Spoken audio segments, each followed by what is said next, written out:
Y'all, let's quickly talk about this. And let me explain to you why Graham is kicking Mills' ass. And he's going to wipe her off.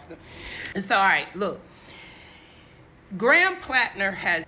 The reason he's winning, the reason why he's going to win is because he's real.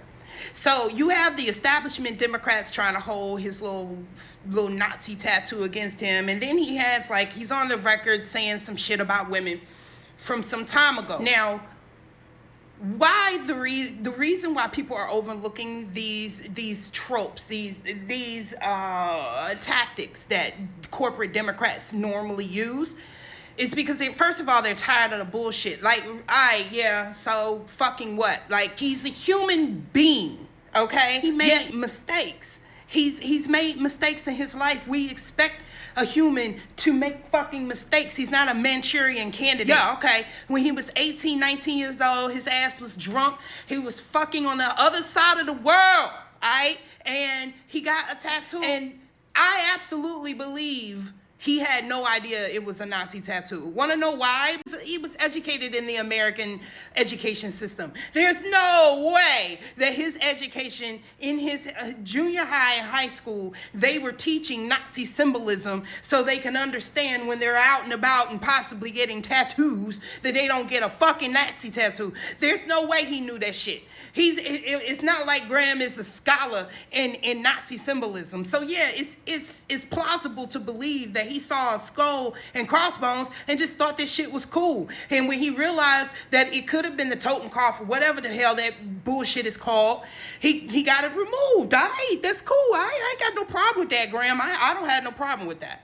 And then talking about this woman thing, he said some shit. He said some shit that made me go, oh wow, okay, bro. But the difference between him and anyone on the right is that he's willing to admit that he made a mistake and he's willing to grow from it. And why people are drawn toward that is because, number one, he's human. He knows that he's human. He's embraced his humanity. Number two, he recognizes the mistakes he's made and where he was wrong. Number three, he's apologizing for it. He's taking accountability for it.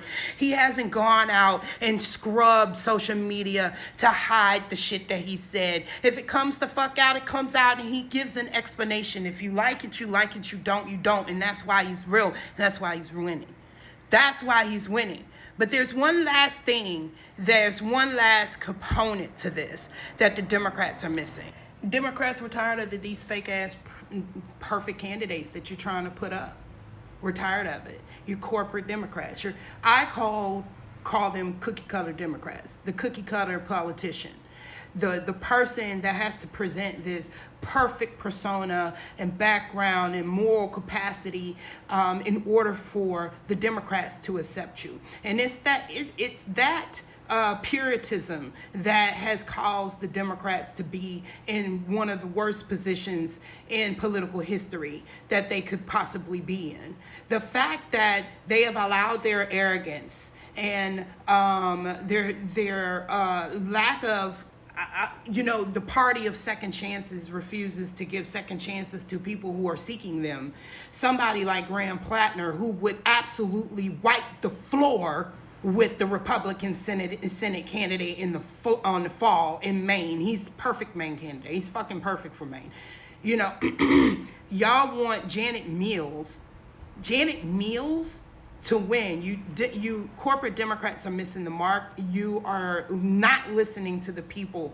We have been trying to tell you for a very long time why you keep losing, and you won't listen. So you're gonna lose again. You're gonna lose badly. Mills is gonna get her ass kicked, and it's gonna be embarrassing. And your refusal to release that report, the DNC releasing that report, I know it has something to do with Gaza, but it's a lot to do with your corporatism. A lot to do with the fact that y'all capitulate just as much as the right. So that's what's going on. I'll holler at y'all.